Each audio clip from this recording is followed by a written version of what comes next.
எனக்கு பாசிட்டிவ் பேசினா தான் பிடிக்கும், நெகட்டிவ் பிடிக்காது, எனக்கு பாசிட்டிவாக இருக்கிறவங்க தான் வேணும் என்று சொல்லக்கூடிய நபர்கள் பாசிட்டிவ் என்பதனுடைய உளவியல் அர்த்தத்தை தெரிந்து கொள்ளாமல் இருக்கிறார்கள்.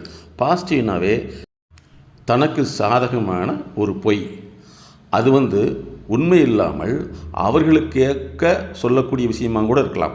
அப்போ நெகட்டிவ் அப்படின்னா இவங்க எதை நினச்சிக்கிறாங்களா, தனக்கு சாதகம் இல்லாத எல்லாத்தையும் நெகட்டிவ் நினச்சிக்கிறாங்க.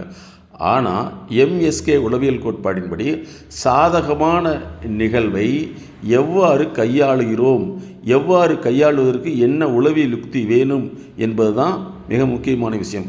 அதற்கான உளவியல் யுக்திகளை தான், அதாவது எதிர்மறையை நேர்மறையாக மாற்றக்கூடிய செயல்முறைகள் தான் எங்களுடைய எம்எஸ்கே லைஃப் கிளினிக் ஃபவுண்டேஷன் மாணவர்களிடமிருந்து பெற்றோர்களுக்கும் அதே சமயத்தில் நிறுவனங்களில் பணியாற்றக்கூடியவர்களுக்கும் எவ்வாறு எதிர்மறையை நேர்மறையாக கையாளுவது என்ற உளவியல் தொடர்ந்து வழங்கி வருகிறது.